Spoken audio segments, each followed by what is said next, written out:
నమ్మకంగా దృఢంగా బ్రతుకుతాం. బ్రతికిన బాధపడుతున్న దేవుడు హల్లెలూయా. నువ్వు బాధపడుతుంటే, నువ్వు శ్రమ పొందుతుంటే, నువ్వు వ్యాధులకు గురవుతుంటే, నువ్వు రోగాలు పాల్గొంటుంటే, నువ్వు నిందలు పడుతుంటే, నువ్వు అవమానపడుతుంటే, నువ్వు అనేకమైనటువంటి చోట్ల తలదించుకొని నువ్వు బాధపడుతూ ఉన్నట్లయితే నువ్వు పాపములు, శాపములు, కీడులు, అపాయములు, వ్యభిచార కోపములు, ప్రాణులు, వ్యసనములు చేస్తున్న ఎంతో మంది ఉన్నారు. వారందరినీ ఎవరైనా తలపైన నమ్మకీకరణ చేసుకొని శరీరంలో యొక్క రక్తము లేదు, ఆఖరి రక్తము కొట్టువారికి కూడా చిందించాము.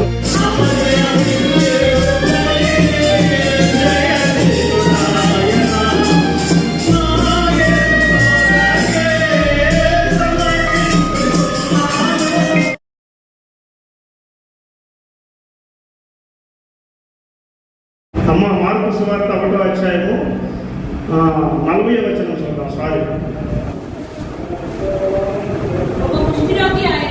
ఆయన ఎద్దకు వచ్చి ఆయన ఎదుట మోకాళ్ళుని నీకు ఇష్టమైతే శుద్ధినిగా చేయమని ఆయనతో చెప్పి ఆయనను వేడుకొనగా. చాలా తర్వాత చదువుదాం. ఇక్కడ 3 మాటలు మనకు కనపడుతూ ఉన్నాయి. హల్లెలూయా. ఏం మాటలు? 3 మాటలు అంటే ఆయన యొక్కకి కుష్ఠరోగి దేవుని యొక్కకి ఏం చేశాడు? మొదటగా వచ్చి ఉన్నాడు. రెండోది ఏం చేశాడంటే దేవుని ఎదుట మోకాళ్ళు ఉన్నాడు. రెండో మాట. మూడో మాట ఏంటంటే అయ్యా అంటే ఆయనకు ఉన్నటువంటి పరిస్థితిని బట్టి ఆయనకేముంది? కుష్ఠరోగం ఉంది కాబట్టి అయ్యా నీకు ఇష్టమైతే నన్ను శుద్ధినిగా చేయమని వేడుకున్నట్లుగా మనకి 3 మాటలు కనపడుతూ ఉన్నవి. హల్లెలూయా. ఎక్కడికి వచ్చాడు? లోకంలోకి వెళ్ళలేదు, డాక్టర్ దగ్గరికి వెళ్ళలేదు, బంధువుల దగ్గరికి వెళ్ళలేదు. దేవుడు కనపడగానే దేవుడి యొక్కకు వెళ్ళి ఆయన ఏం చేశాడంటే వెంటనే మోకాళ్ళు ఉన్నాడు. హల్లెలూయా, హల్లెలూయా. దేవుడిని చూసిన వెంటనే మోకాళ్ళు అంటూ ఉన్నాడు, అయ్యా నీకు ఇష్టమైతే నన్ను శుద్ధినిగా చేయమని దేవుడిని వేడుకుంటున్నట్లుగా చూస్తున్నాం. ఇక్కడ ప్రాముఖ్యమైనది ఏంటంటే వేడుకోవటం. హల్లెలూయా. వేడుకోవటం ఒకటి. దేవుడిని ఆయన ఎంతకు ఇష్టపడ్డాడో ఆ మోకాలు ఉండటంలోనే దేవుడికి అర్థమైపోయింది. వెంటనే ఆయన ఏం చేశాడు? నా దగ్గర ఇదిగో ఈ రోగంతో, అంటే ఆయనకి ఏమున్నది? కుష్ఠరోగం ఉన్నది. మనకున్నటువంటి ఈ దినాల స్థితిగతులు వేరై ఉండొచ్చు, పరిస్థితులు వేరై ఉండొచ్చు, మనకున్నటువంటి బాధలు, శ్రమలు వేరై ఉండవచ్చు. ఏది ఏమైనా కూడా మనం చేయవలసింది ఏంటంటే దేవుని దగ్గరికి వెళ్ళి వేడుకొనటం ప్రాముఖ్యమైనది. హల్లెలూయా, హల్లెలూయా. సంవత్సరముల తరబడి పీడిస్తున్నటువంటిది ఏదైనా సరే, అది రోగమే కానీ, వ్యాధే కానీ, బాధే కానీ, మరణమే కానీ, శాపమే కానీ, కీడే కానీ, అపాయమే కానీ, ఏది ఏమైనా ఎవరి దగ్గరికి వెళ్ళాలంటే దేవాది దేవుని దగ్గరికి వెళ్ళాలి. ఎందుకనంటే ఆయన మాట్లాడే దేవుడు. మాట్లాడకుండా ఉండటం ఆయన రాయు, రప్పో, చెట్టు, చేమ కానే కాదు. ఎవరి దగ్గరికన్నా వెళ్ళి నువ్వు మొరపెట్టినా కూడా వారు విడుదలను ఇవ్వలేరేమో. అవునా కదా? డాక్టర్లు కూడా చేయలేనటువంటి కార్యాలు ఉంటాయి. అవునా కదా? డాక్టర్లు కూడా చేయలేరు, చేతులు ఎత్తేస్తారు. కానీ కార్యాలు చేసే దేవుడు మాత్రం చేతులు ఎత్తాడు. ఆయనకు అసాధ్యమైనది ఏదీ లేదు. ఒకటే ఒక మాట చెప్తారంటే అసాధ్యమైనది ఏది లేదు. మనం చేయవలసినటువంటి పని ఏమిటంటే దేవుని దగ్గరికి వెళ్ళటం ఒకటి, మోకాళ్ళని వేడుకొనటం రెండవది. హల్లెలూయా. చూడండి ప్రియులారా, ఆయన ఏం చేశాడంటే అయ్యా నీకు ఇష్టమైతే నన్ను శుద్ధినిగా చేయమని దేవుడిని వేడుకున్నట్లుగా చూస్తూ ఉన్నాం. అయితే దేవుడు ఏం చేశాడు చూడండి. 41 నుంచి చదవండి అమ్మా. ఆయన కనికరపడి చెయ్యి చాపి చెప్పాను. వెంటనే కుష్ఠరోగం వారిని విడిచి హల్లెలూయా. ప్రార్థించిన వెంటనే, మొరపెట్టిన వెంటనే ప్రత్యుత్తరమిచ్చే దేవుడే మన దేవుడైనటువంటి యెహోవా. హల్లెలూయా. ప్రార్థించిన వెంటనే ఇక ఆలస్యం అనేది ఉండదు. దేవుని చిత్తము కనుక అయితే ఖచ్చితంగా 100% వెంటనే నెరవేర్చబడింది. దేవుని చిత్తం కాలేదు అంటే మాత్రం ఆ పనిలో ఆలస్యం అవుతూనే ఉంటుంది. ఎందుకంటే అది మన మేలు కొరకే. హల్లెలూయా. కాబట్టి ప్రియులారా, ఈయన ఎప్పుడైతే వెళ్ళటము, మోకాలు ఉండటము, ప్రభానికి ఇష్టమైతే నన్ను శుద్ధినిగా చేయమనటం, ఇవన్నీ జరిగిన వెంటనే అన్నాడు దేవుడు నాకు ఇష్టమే.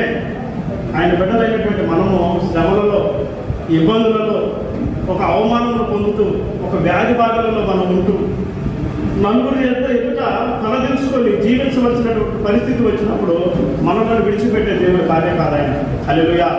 మనము గ్రహించం కానీ ప్రతి పరిస్థితుల్లో మన వెంటే ఉంటాడు ఆయన. హల్లెలూయా. ప్రతి పరిస్థితుల్లో కూడా మన వెంటే ఉండి మనలను నడిపించే దేవుడు ఆయన. ఏదైనా కూడా ఆయన మనకున్నటువంటి స్థితిగతులను బట్టి, వ్యాధులను బట్టి ఈ దినాన ఈ మాటలు వింటున్నటువంటి మీరు మొరపెట్టినట్లయితే నిశ్చయంగా ఈ దినమున మీకు విడుదల కలగబోతూ ఉన్నది. హల్లెలూయా. సంవత్సరముల తరబడి ఏ మందులు ఏ టాబ్లెట్స్ కూడా వేసుకోవాల్సినటువంటి పరిస్థితే కాదు. నమ్మిన వారు నిశ్చయంగా పొందుకుంటారు. ఈ దినాన్ని జరిగింది. అద్భుతం చేయడానికి దేవుడికి ఒక సెకండ్ చాలు. అవునా కదా? ఒక్క సెకండ్ చాలు. ఆయనకి ఇష్టమైతే కనుక ఇప్పుడే విడుదల పొందుకుంటారు. ఏదైనా సరే దెయ్యములు కూడా ఆయన ఎదుట నిలబడలేవు, రోగములు నిలబడలేవు, వ్యాధి బాధలు నిలబడలేవు, సమస్యలు ఆయన ఎదుట నిలబడలేవు. నువ్వు చేయవలసింది ఏంటంటే దేవుని దగ్గరికి వెళ్ళి మోకాళ్ళుని ప్రాధేయపడటం, ప్రార్థించడమే తరువాయి. ఎవరైతే నమ్మకముగా విశ్వాసముగా ప్రాధేయపడి ప్రార్థన చేస్తారో విడుదల వెంటనే వస్తుందన్నమాట. హల్లెలూయా. హల్లెలూయా. నేను కూడా ఒక దినాన నా పరిస్థితులను బట్టి ఒక దినాన్ని మొరపెట్టాను. ఒక చిన్న సాక్ష్యం చెప్తాను. మొరపెట్టాను నా స్థితిగతులను బట్టి, నా అవమానములను బట్టి. ఒక మాట చెప్పాలంటే అసలు ఈ సేవే ఏమంటారు, ఈ సేవే ఒక అవమానం. లోకపరంగా అవమానములను బట్టి, నిందలను బట్టి, వచ్చేటటువంటి పరిస్థితులను బట్టి నేను ఒక దినాన మొరపెట్టి ఏడ్చి కన్నీరుగా చన్న నేను అసలు చేయనయ్యా ఈ సేవను, చేయనయ్యా ఈ సేవను అన్నకల్ని దేవుడు వెంటనే మాట్లాడుతూ ఉన్నాడు. వెంటనే మనం ఏం లేదండి, నమ్మటమే తరువాయి. కలిగిన దేవుడు ఉన్నాడు. ఈ ప్రాంతం అంతా కూడా సంచరించాడు. ఇందాక 10,000 మందిలో కూడా అభిషేకం కూడా గట్టారీలో. నేను గొప్ప కోసం చెప్పట్లేదులే కానీ మనం ఎంతగా నమ్ముతామో అంతగా కార్యాలు చేయడానికి ఆయన ఇష్టపడతాడు. బలమైనటువంటి అభిషేకం ఇప్పుడు కూడా నాకు రిలీజ్ అవుతుందేమో. ఎంతగా నమ్ముతామో, ఎంతగా ఇష్టపడతామో, ఎంతగా ఆయన పైన ఆధారపడతామో అంతగా గొప్ప కార్యాలు చేయడానికి ఆయన ఇష్టపడతాడు. హల్లెలూయా. నేను కూడా ఒక దినాల కన్నీరు కాచుకుంటూ ఏడ్చుకుంటూ చెప్పాను, నేను నా వల్ల కాదు ప్రభావ. ఎందుకనంటే మెట్టు ఎక్కేటప్పుడు కొంతమంది లాగుతూ ఉంటారు. లాగేటప్పుడు కొంతకాలం మనం శ్రమ పడతాం, సరేలే మళ్ళీ ఎక్కుతామని మళ్ళీ ప్రయత్నం, మళ్ళీ లాగుతూ ఉంటారు, మళ్ళీ ఎక్కుతూ ఉంటారు, మళ్ళీ లాగుతూ ఉంటారు.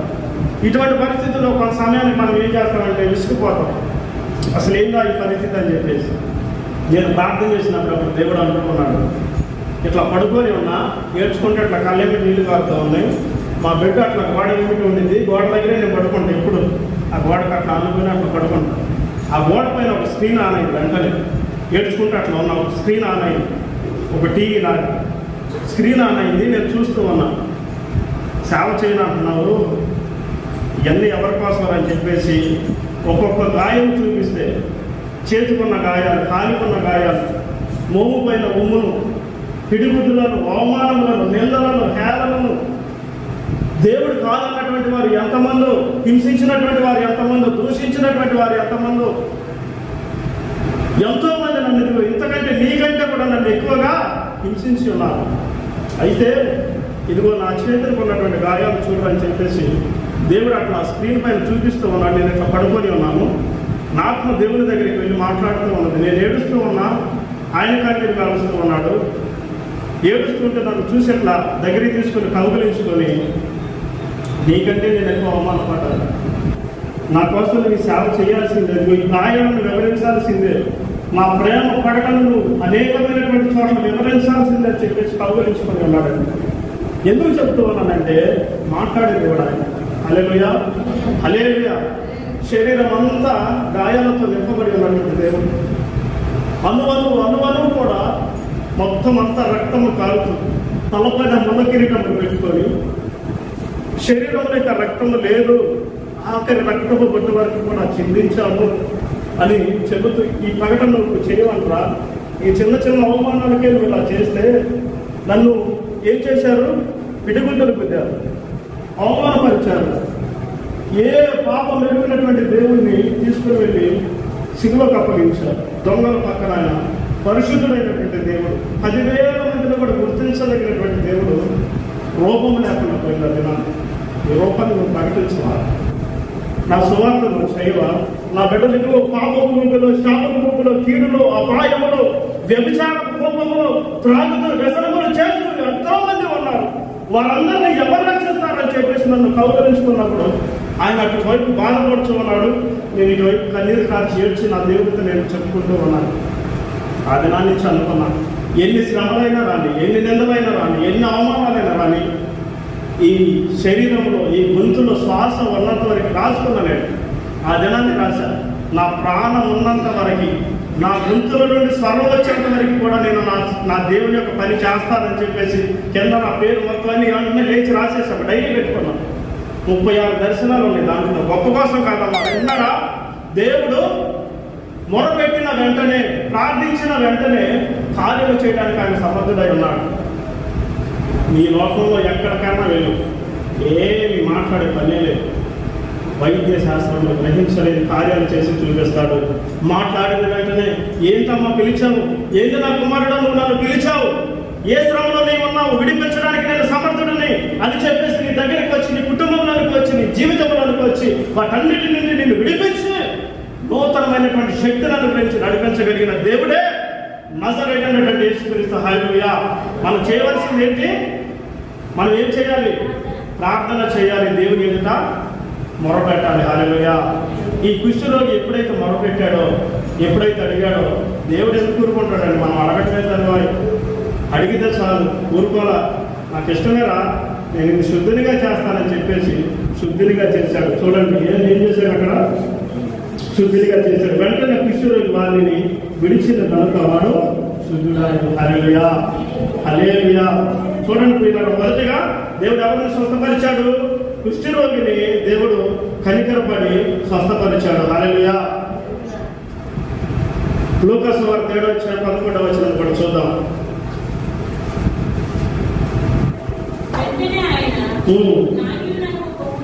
తర్వాత నాయనను ఒక ఊరికి ఆయన వెలుచు ఉండగా ఆయనతో కూడా వచ్చినప్పుడు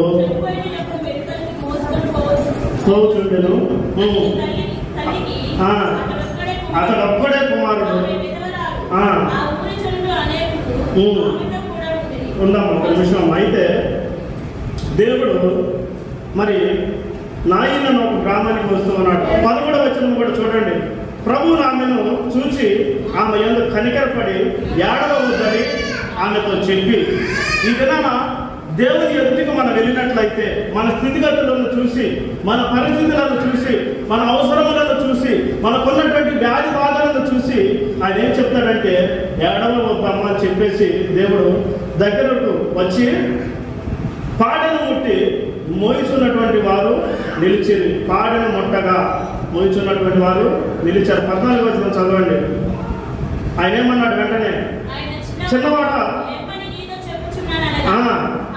ఆ చనిపోయినటువంటి వాడు లేచి కూర్చొని మాట్లాడసాగను, తల్లికి అప్పగించాను. హల్లెలూయా. చూడండి, ఆమెకు ఒక్కడే కుమారుడు. ఆ కుమారుడు కూడా ఏమయ్యాడంటే చనిపోయాడు. ఆ గ్రామంలోనికి దేవుడు అడుగు పెట్టి ఉన్నాడు. హల్లెలూయా. మన మందిరంలోనికి దేవుడు అడుగు పెట్టి ఉన్నాడు. హల్లెలూయా. మన గృహంలోనికి దేవుడు అడుగు పెట్టి ఉన్నాడు. చనిపోయినటువంటి వాడినే లేవనెత్తగలిగినటువంటి సమర్థుడు ఈ దినాన మన మందిరంలోనికి అడుగు పెట్టట్టు ఉన్నాడు. చచ్చిపోయినటువంటి స్థితిలో, దిగజారిపోయినటువంటి స్థితిలో, పాపపు ఊబిలో, బంధకాలలో, శాపములో, కట్టలేనటువంటి పరిస్థితుల్లో ఉన్నటువంటి మనలను మన ఎదురుగా చంటూ ఉన్నాడు. అమ్మా ఏడవబాకు, అయ్యా ఏడవబాకు, ఇదిగో నేను వచ్చి ఉన్నాను, ఇక కార్యమును చెయ్యబోతూ ఉన్నాను. హల్లెలూయా. చప్పట్లు కొట్టి దేవుని నామాన్ని మహిమపరుద్దామా? హల్లెలూయా. చప్పట్లు కొడుతూ దేవుని కొడతాం. ఎందుకంటే దేవాది దేవుడు పెనుగుడు గ్రామంలోనికి, మన మందిరంలోనికి వచ్చి గొప్ప కార్యాలు చేయబోతుంది. మానవ శక్తి ఉన్నది, నమ్మండి. హల్లెలూయా. పాడను చనిపోయినటువంటి వ్యక్తి జీవం లేదు అమ్మా, జీవం లేదు, చనిపోయాడు. ఇక ఏమీ లేదు, ఆ ఆధారం. ఒకటే కుమారుడు కూడా చనిపోయాడు, ఆధారం లేదు.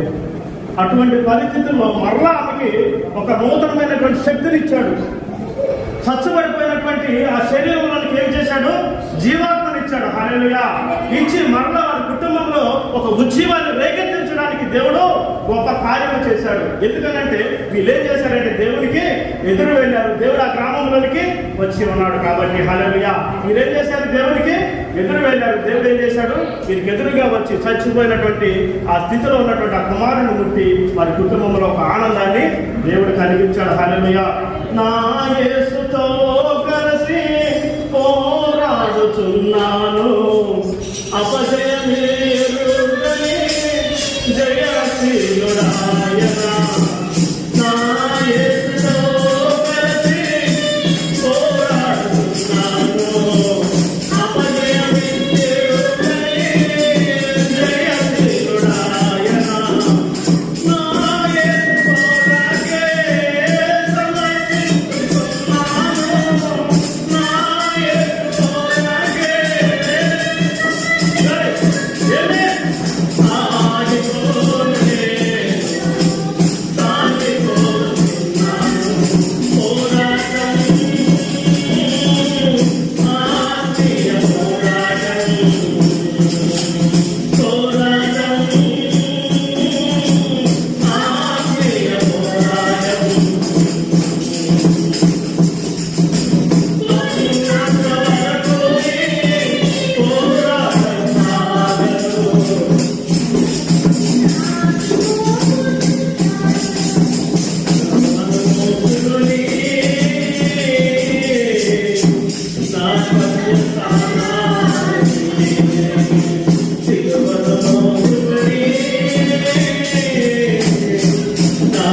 కొరకే విశ్వాసాన్ని కోల్పోకూడదు. ఇక లేదు జీవితం. కుమారుడు చనిపోయాడు, బాగా. ఎప్పుడైతే దేవుడు ఆ గ్రామంలోకి వచ్చినాడు, చివరి సమయంలో ఇక తీసుకెళ్లి పాతి పెట్టడమే తరువాయి. అటువంటి పరిస్థితుల్లో కూడా ఆమె ఏం చేసిందంటే, మరి దేవుడు ఎప్పుడైతే వచ్చినాడు వెంటనే తీసుకొని రావడం. అదే కనుక ఆ నాయన అనే గ్రామంలోనికి దేవుడు అడుగు పెట్టకుండా ఉన్నట్లయితే ఆ కుమారుడు ఏమయ్యేవాడు? చనిపోయి మరి పాతి పెట్టబడేవాడు. కానీ దేవుడు ఎప్పుడైతే వచ్చి ఉన్నాడో ఒక అద్భుతాన్ని చేసి ఉన్నాడు. ఈ దినాన ఈ గ్రామంలోనికి, మన మందిరంలోనికి దేవుడు కూడా వచ్చి, నేను నమ్ముతున్నాను 100% ఏదో ఒక అద్భుతం విశ్వసించిన వారిలో జరగబోతూ ఉన్నది. మరలా ఆదివారం సాక్ష్యం చెప్పడం లేవనెత్తి ఉన్నాడు. అయితే చివరి వరకు కూడా మనము మన నమ్మకాన్ని, మన గురిని కోల్పోకూడదు. చివరి పరిస్థితుల్లో ఇక లేదు, ఇక శూన్యమే, ఇక వ్యర్థమే అన్నటువంటి పరిస్థితుల్లో కూడా దేవుడు ఒక అద్భుతాన్ని చేసి చూపించగలడు. హల్లెలూయా. లూకా సువార్త 15:11 కూడా చూద్దాం. లూకా ఇద్దరు కుమారులు ఉన్నారు.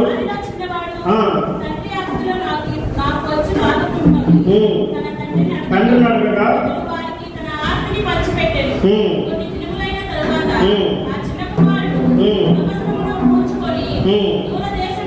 ప్రయాణం పోయి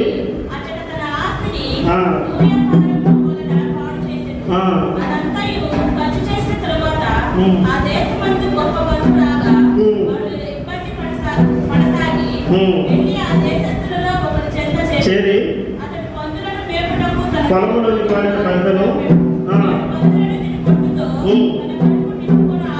ఆశించను.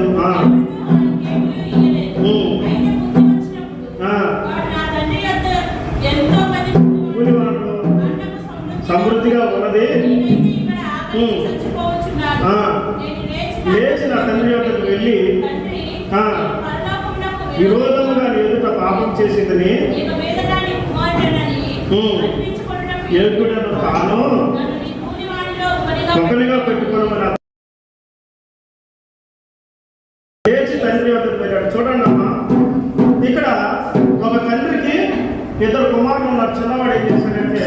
మరి తండ్రి యొక్క ఆస్తిలో భాగాన్ని తీసుకొని తనకున్నటువంటి అలవాట్లను బట్టి ఒక దుర్వ్యాపారమును పెట్టి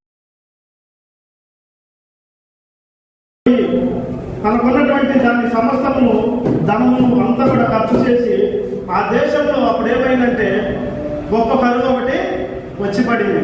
అయితే ఈ కుమారుడు తండ్రి మాటను ఏం చేశాడంటే వినలేదు. వినకుండా ఆస్తిలో భాగము తీసుకొని దుర్వ్యాపారమును పెట్టి మందు తాగుతూ చిందులు వేస్తూ లోకానుసారముగా లోకంలో ఒకటే గమనించాలి. ఇప్పుడే మనం చెప్పుకున్నాం, 2 మాటలు 2 అద్భుతాలు చేశాడు దేవుడు. ఆ మాటలు కనుక విన్నట్లయితే దేవుడు అద్భుతం చేయడానికి కృప చూపుతాడు. ఈ కుమారుడు కూడా తండ్రి మాట వినకపోవడమే ఇక్కడ వచ్చినటువంటి గొప్ప శాపం అనమాట. ఎప్పుడైతే ఈ కుమారుడు వెళ్ళలేదో తనకున్నటువంటి డబ్బు మొత్తం కూడా ఖర్చు అయిపోవటము, ఆ దేశంలో కరువు రావటము, మరి ఒకరి దగ్గరికి వెళ్ళటము, అతడు పందుల దగ్గరికి పంపించి పందుల మేపమని చెప్పటము, ఇక ఆకలికి అలమటిస్తూ ఎంతో బాధతో ఎంతో అవమానంతో తినటానికి తిండి లేకుండా ఎప్పుడు ఇవన్నీ జరిగినాయి అంటే తండ్రి మాటను ఆయన ఏం చేశాడు? వినలేదు. వినప్పుడు ఇవన్నీ కూడా జరిగినాయి. అప్పుడు ఆలోచిస్తూ ఉన్నాడు, మరలా తండ్రి వైపు ఆలోచిస్తూ అంటూ ఉన్నాడు. అతనికి బుద్ధి వచ్చినప్పుడు నా తండ్రి వద్ద ఎంతో మంది కూలి వాళ్ళకు అన్నము సమృద్ధిగా ఉన్నది, నేనైతే అక్కడికి మరి ఆకలితో చచ్చిపోతూ ఉన్నాను. ఇక్కడ నేను లేచి నా తండ్రి వద్దకు వెళ్ళి పరలోకములకు విరోధముగా ఎదుట పాపము చేసి తిని ఇక నీ చదవండమ్మా 15-19 కుమారుని అనిపించుకున్నట్టు యోగ్యుడు తాను ఒకరిగానైనా పెట్టుకున్నామని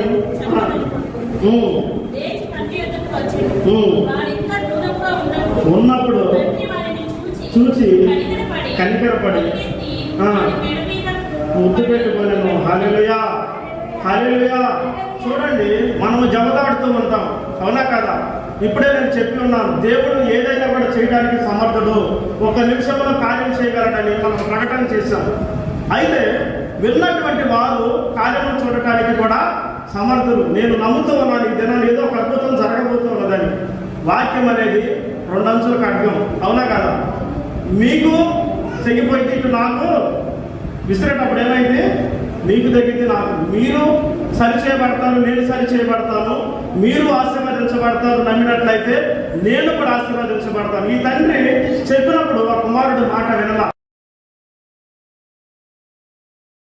వ్యసనాలకి ఒక దుర్వ్యాపారం పెట్టి సమస్తమును కూడా నాశనం చేసుకొని ఇప్పుడు మరలా తండ్రి వైపు తిరిగాడు. తండ్రి వైపు తిరిగి ఇక నేను అక్కడికి వెళ్ళినట్లయితే నేను కూడా పోషించబడతాను, కనీసం కుమారుడిగా చేర్చబడటానికి కూడా నేను అర్హుడను కానని చెబుతూ ఉన్నట్లుగా చూస్తూ ఉన్నాం. అప్పుడు ఏం చేశాడు తండ్రి? దూరం గుండగానే చూశాడు. దూరం గుండగానే చూసేసి పరిగెత్తుకొని వెళ్ళి కౌగిలించుకొని ముద్దు పెట్టుకున్నట్లుగా మనం చూస్తూ ఉన్నాం. మనం ఎన్నో కొన్ని సందర్భాలలో దేవుడికి మనం చెప్తూ ఉంటాం, అయ్యా ఇదిగో నీకు ఇష్టమైతే నేను ఈ పని చేస్తాను, నీకు ఇష్టంగా నేను ఉంటాను, ఇదిగో రక్షించబడ్డాను, పాపములు నేను జీవించకాలం నీ సేవ చేసుకుంటూ నీ పని చేసుకుంటూ లేదా నీ కొరకు జీవిస్తానని కొన్ని నిర్ణయాలు మనం చేసుకుంటామా లేదా? తండ్రి ఎదుట తీసుకుంటామా లేదమ్మా? ప్రార్థిస్తామా లేదా? ప్రార్థిస్తాం. అయినా కూడా తప్పిపోతూ ఉంటాం.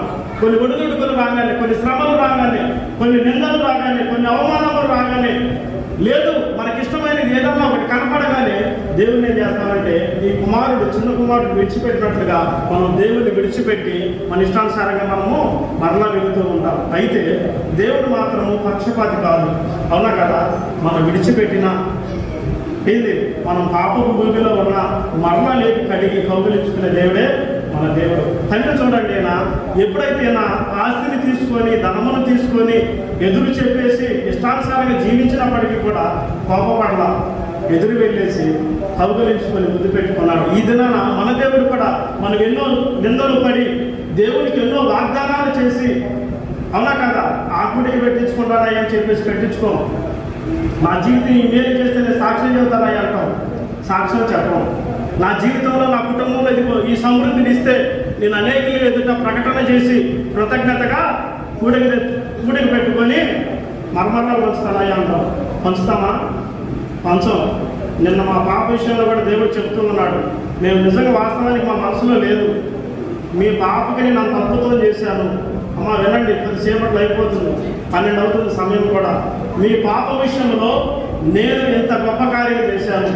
మీ ఇంటి ఎదుట మీరు ప్రార్థన పెట్టి, అమ్మ ఇంటి ఎదుట ప్రార్థన పెట్టి నా నామాన్ని మహిమపరచండి అని నిన్న రాత్రికాల సమయంలో దేవుడు మాతో మాట్లాడాడు.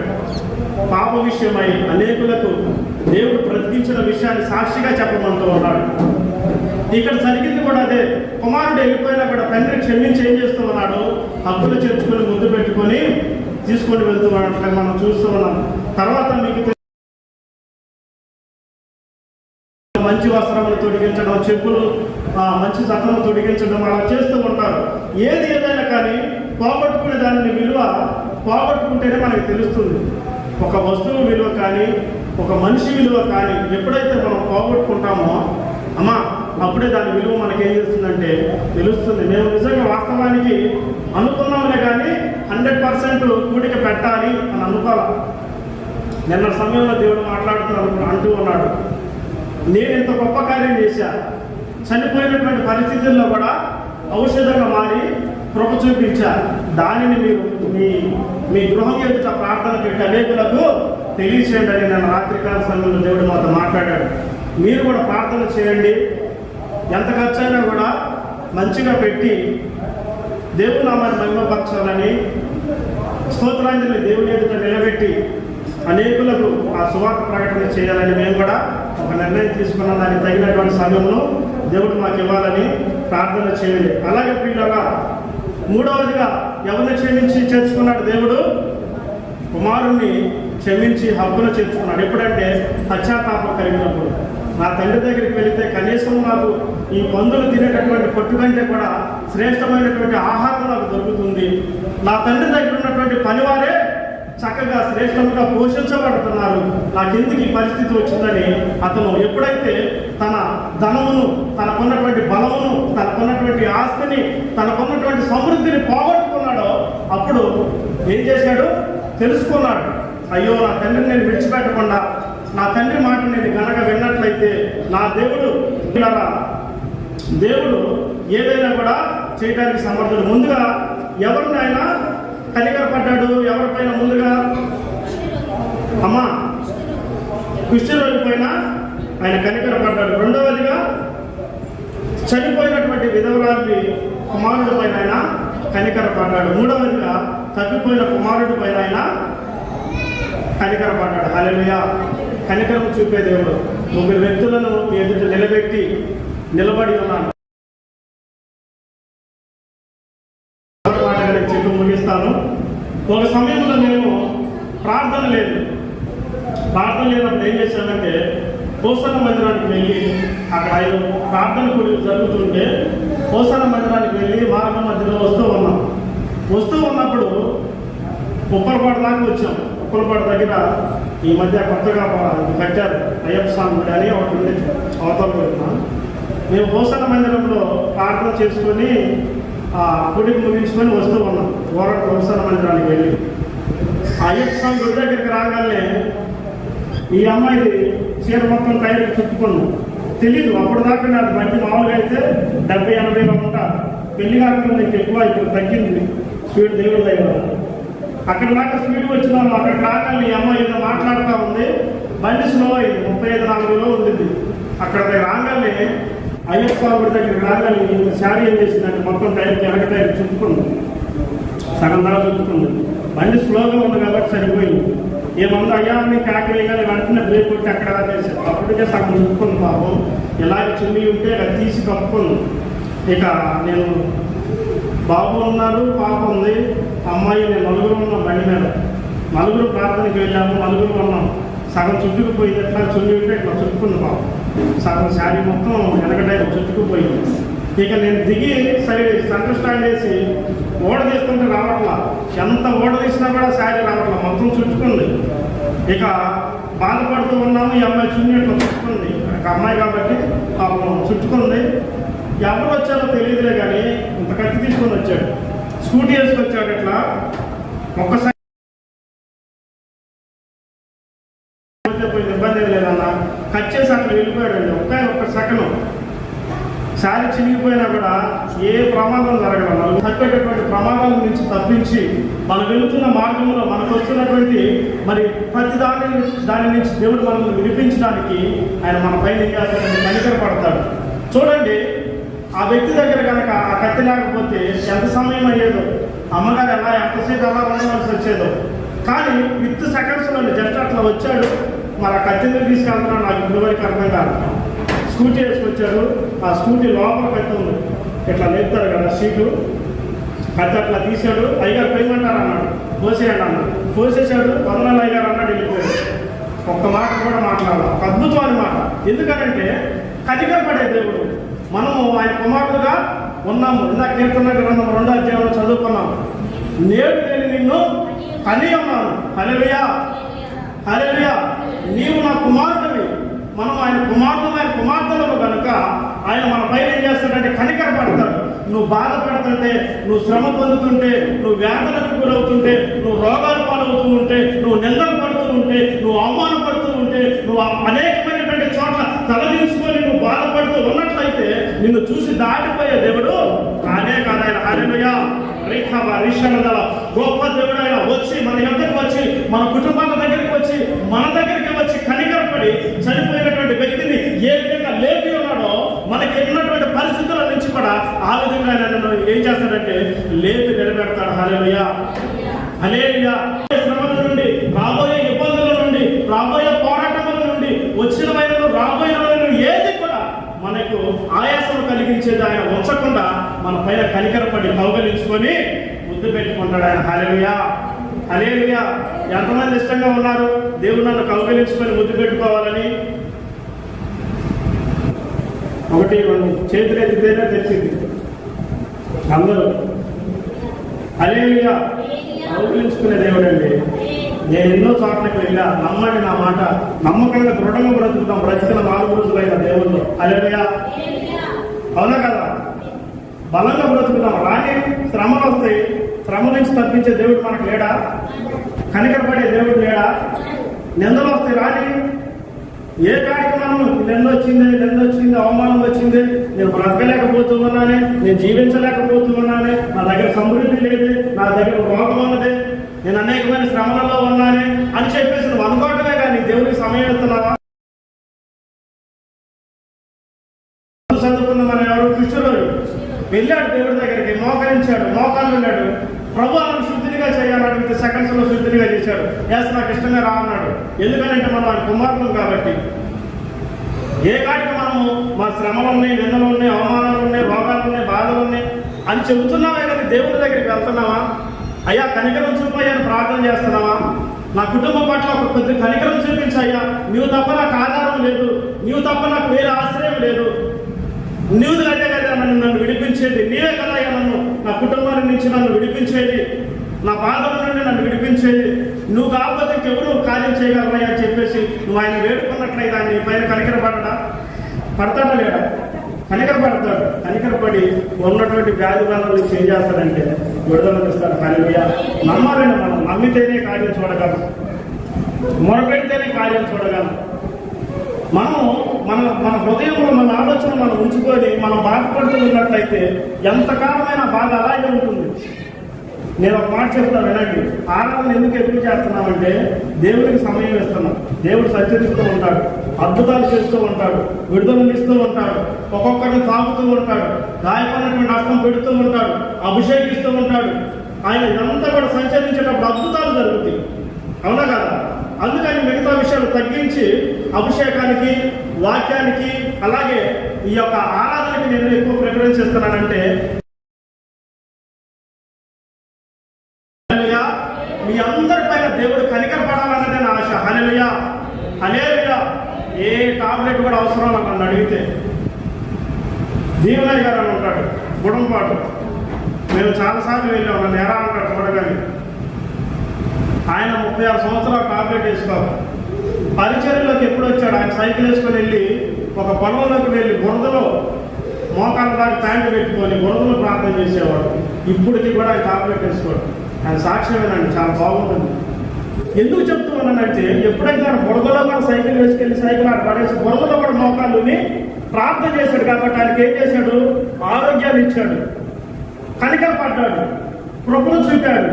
మందులు జోలికి పోకుండా ఏంటి మందులు టాబ్లెట్ అనేది వేసుకోకుండా దేవుడు ప్రభు చూపాడు. ఎప్పుడు ఆయన వెళ్ళి మొరపెట్టినప్పుడు, అయ్యా నా పైన కనికరం చూపమని మొరపెట్టినప్పుడు, అయ్యా నన్ను శుద్ధినిగా చేయమని మొరపెట్టినప్పుడు ఆయన శుద్ధినిగా ఇప్పటికీ కూడా టాబ్లెట్ వేసుకోవడం తెలియదు.